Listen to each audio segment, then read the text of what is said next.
Alright, so to begin our learning of cutting correctly, we want to make sure that we mark our pieces of wood with a nice straight line that we can follow so that we know for sure whether we're cutting correctly or not, or whether we're cutting straight or not. So it's very important to not just freehand draw a line or just mark any random line with a regular ruler. You need to make sure you start with a nice sharp pencil, and you need to use one of these here, which is called a set square or an L-shaped ruler.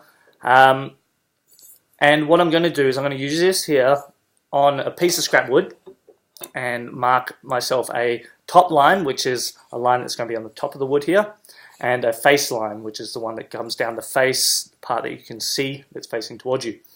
It doesn't matter which type of wood you use, just a piece of scrap wood is good. So I'm going to use this one here.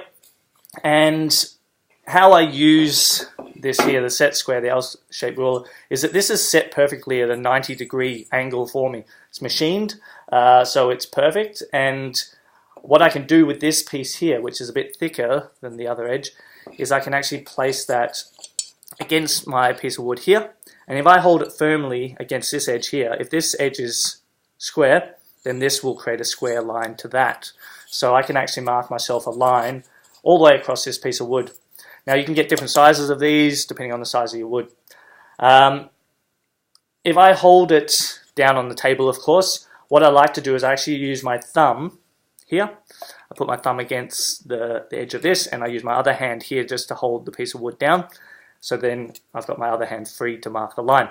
If I allow that to shuffle even just a little bit, so I don't have my thumb here holding it, just shuffling a little bit will mean that I don't have a nice square line and a straight line to follow. So I hold that in position like that, take my pencil, and then I want to mark my line. And let's mark it nice and firm. Don't need to mark it all the way through, I have in this case, but you can see there's a nice straight line following down here.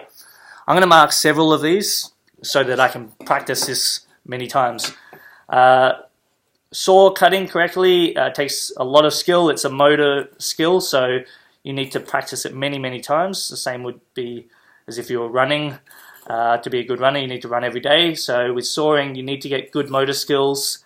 And I'm just going to create myself several lines here to cut.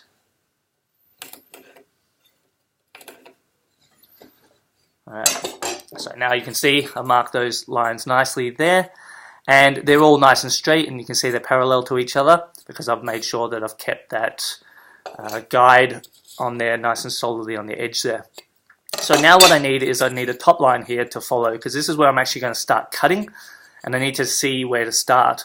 I need those lines perfectly line up with my face lines here. So how I do that is I can take this guide again, the edge along this back edge here now, I'm going to push it against that edge. And this is a little trickier this time, but it's still possible. You just got to take your time and be careful. Holding it like that, we slide it along, and I'm just going to line it with my face edge or face line. Alright, so that the ruler lines up perfectly, and then I'm going to mark that. And if I do it properly, I should get a nice continual line that follows from the face to the top. And I'm going to do that for each of my lines here. So I'm going to just holding that, again using my thumb here to hold it in position. And moving along again. Now if your piece of wood is really quite a scrap piece of wood, it's a bit rough, then holding against the edge here might not be great because the piece of wood might be distorted or not a straight piece of wood. So just make adjustments where you need to, depending on your piece of wood that you're working with.